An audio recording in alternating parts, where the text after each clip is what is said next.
A joint pavement evaluation has been undertaken by the Indiana Department of Transportation, the Federal Highway Administration, and Keystone Engineering and Indianapolis Corporation.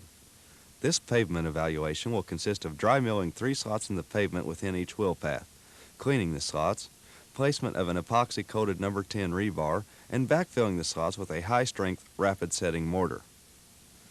This video will briefly illustrate the series of operations which were necessary to properly install these retrofitted load transfer devices across random transverse pavement cracks which occur between the 40-foot joints.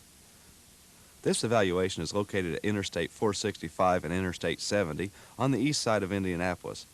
The pavement evaluation was conducted on the I-70 ramp from westbound I-70 to southbound I-465. The pavement was a 10-inch thick, reinforced concrete pavement with 40-foot joint spacings.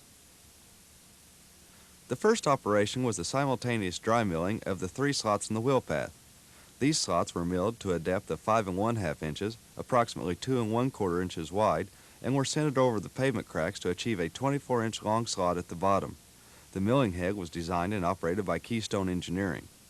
The roto-mill plunges to a depth of 5 1/2 inches, advances approximately 18 inches, and then is withdrawn from the slots. The tracked milling machine then advances to the next location. The second operation involves cleaning of the milled slots. Hand picks and shovels are used to remove the bulk of the milling debris. A front-end loader is used to collect and transfer the debris to a dump truck. Since this is a dry milling process, an air lance is used to blow the fine dust and other remaining debris out of and away from the slots. This leaves very clean slots which require no further surface preparation. Once the slots are clean, the backfilling of the slots begins by placement of a small amount of high-strength mortar in the bottom of the dry slots. This is followed by the consolidation of the mortar. The number 10 epoxy-coated rebars are placed and driven to the bottom of the slot. The remainder of the slot is then filled with high-strength, rapid-setting mortar, consolidated with a handheld vibrator, and finished at the pavement elevation with a trowel. This process was continued for the length of the ramp. In an 8-hour day, the milling machine was able to cut over 330 slots.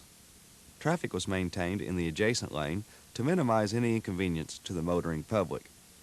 Curing compound was applied on the surface of the mortar patches after they had set sufficiently. This work was accomplished by the coordination of the Division of Materials and Tests, the Greenfield District's Indianapolis Subdistrict, and Keystone Engineering. The intent of these installations are to establish load transfer across the pavement crack to avoid pavement faulting in the future, restrain the crack from future lateral movement, and allow the retrofitted load transfer system at the crack to function as a hinge.